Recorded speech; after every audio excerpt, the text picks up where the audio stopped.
analisa apakah itu memang murni dari atau lahir dari ajaran-ajaran sosialisme komunisme, itu kalau menurut saya tidak melulu seperti itu. Jadi bisa seperti itu, bisa juga jadi tidak. Karena paham ateisme itu kan sebenarnya banyak dianut oleh kelompok-kelompok materialis. Ya, tadi yang saya sampaikan. Nah, kelompok materialis itu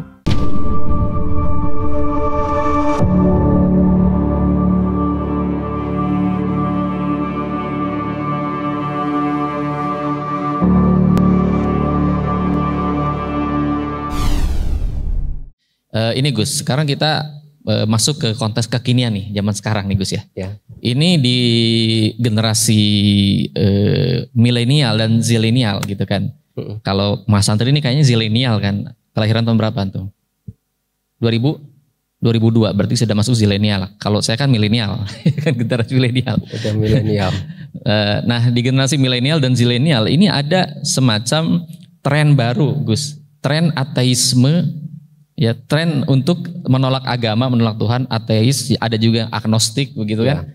Nah, ini ada tren seperti itu Gus. Bahkan di sebuah sensus bisa kita cek di internet itu ada sensus ateisme Gus di Indonesia pernah diadakan. Ternyata 1.700 orang itu mendaftar, maksudnya mengkonfirmasi diri sebagai ateis. Dan itu usianya ya usia-usia milenial, zilenial gitu. 50%-nya usia 20-an, 30-an. 50%-nya. Dan 50%-nya itu dari berlatar belakang Islam. Dari kaum muslimin ternyata 50% dari 1.700. Nah, ini ada apa Gus? Kenapa kemudian banyak yang ingin coba-coba jadi ateis gitu? Nama komunitasnya itu free thinker begitu ya. Kayak macam-macam seperti itulah, free thinker. Jadi apa tuh namanya free thinker itu? Orang yang mengusung kebebasan berpikir gitu ya. Nah, jadinya mereka menolak agama, menolak Tuhan, ya anti Tuhan, tidak percaya Tuhan.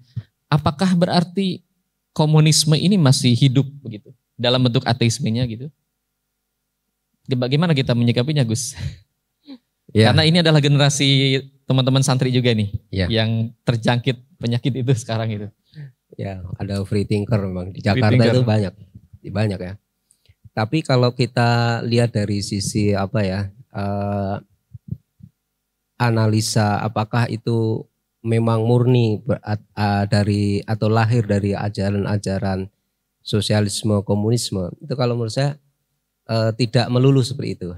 Jadi bisa seperti itu, bisa juga jadi tidak. Karena paham ateisme itu kan sebenarnya banyak dianut oleh kelompok-kelompok materialis.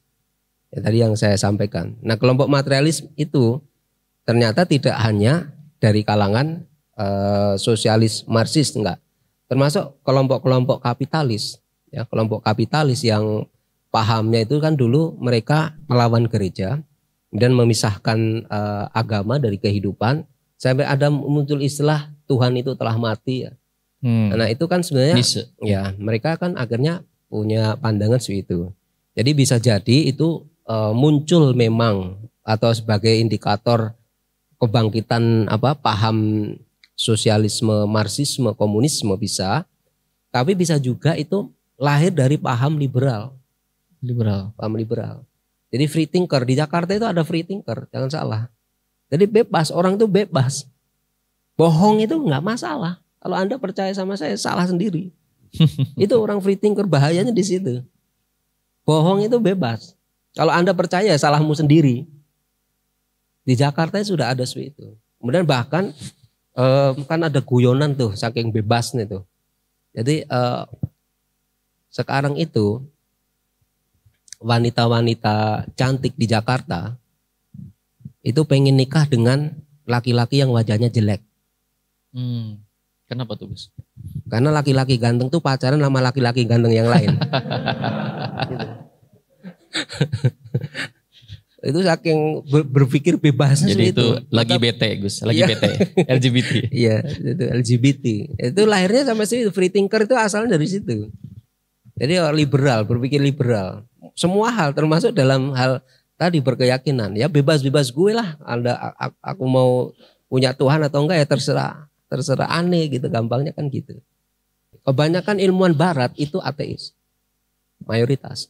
nggak percaya sama Tuhan. Mereka mengagungkan sains gitu. Cuman karena berpikirnya itu berpikir ilmiah, akhirnya salah, nolak Tuhan. Memang Tuhan itu nggak bisa didekati dengan toriko ilmiah, harus akliyah. Karena akliyah itu lebih komprehensif. Kalau ilmiah itu sempit, ya sempit. Kalau akliyah itu sempit. Bahkan kalau kita lihat dasar semua berpikir itu akliyah, nggak ilmiah. Nanti mungkin di kitab Fikrul Islam itu dibahas. Ada torikotul ilmiah, wa torikotul akliyah. Itu ikhwanifillah, itu adalah materi yang sangat luar biasa. Jadi kalau antum mengetahui latar belakangnya, itu antum akan semakin paham itu. Kajian mengapa kok sampai ada torikotul ilmiah, wa torikotul akliyah. Karena torikotul ilmiah itu yang menyesatkan banyak orang di dunia ini. Termasuk di kalangan kaum muslimin. Untuk sampai tidak percaya sama Tuhan. Termasuk di dalamnya. Kemudian juga tadi kalau sensus mungkin barangkali itu juga semacam, kalau faktanya bahwa alam ya. Itu kadang-kadang juga bisa jadi alat propaganda. Propaganda ya. Propaganda. Sehingga kalau menurut saya apakah itu bisa dijadikan indikator? Bisa ya. Tapi masih membuka ruang adanya analisa-analisa yang lain. Gitu. Al-Mukarram, walau alam. Baik Gus, jadi filsafat materialisme ini sebetulnya lebih general ya. Lebih general ya. Bahwa dari materialisme ini kemudian penganutnya berpandangan bahwa segala sesuatu itu materi. Artinya tidak ada hal yang imateri, tidak ada hal yang metafisis gitu kan.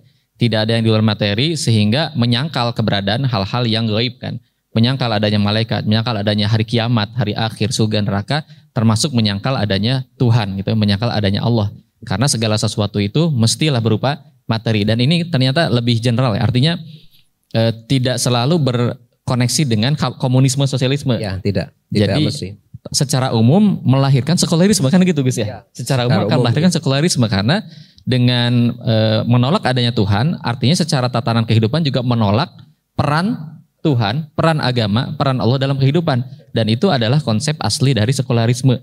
Dan sekularisme inilah yang diterapkan saat ini di seluruh dunia. Tidak mesti negara-negara komunis Gus ya. Justru lebih banyak negara yang non komunis hari ini yang justru menerapkan sekularisme. Ya pada dasarnya ateisme juga sekuler itu kan. Mungkin bedanya kalau ateisme itu sekuler radikal. Mungkin begitu. Sekuler yang lebih radikal lagi karena menolak Tuhan. Kalau sekuler kan masih Tuhan ya boleh dipercaya tapi tidak boleh ngatur-ngatur urusan kehidupan bermasyarakat. Kalau ateis kan menolak adanya Tuhan. Tapi kan pada intinya sama aja konsekuensinya. Jadi Tuhan tidak mengatur manusia kan intinya sama aja kan. Artinya ini sama aja. Berarti kalau gitu ikhwah fillah sekalian para mahasantri yang dimuliakan Allah. Jadi concern kita ini harus lebih luas nih concern kita ya. Soal hal-hal yang real sekarang menjadi ancaman di masyarakat kita. Yaitu perihal bukan soal ateismenya belaka, tetapi bagaimana ini terejawantah dalam sekularisme tadi gitu. Paham yang intinya jangan bawa Tuhan, jangan bawa agama dalam kehidupan politik, dalam kehidupan bisnis, dalam pergaulan, dalam keluarga. Ya jangan bawa agama. Intinya itu sebenarnya masalah utama kita Gus ya, yang harus kita hadapi, yang harus kita selesaikan di tengah-tengah umat.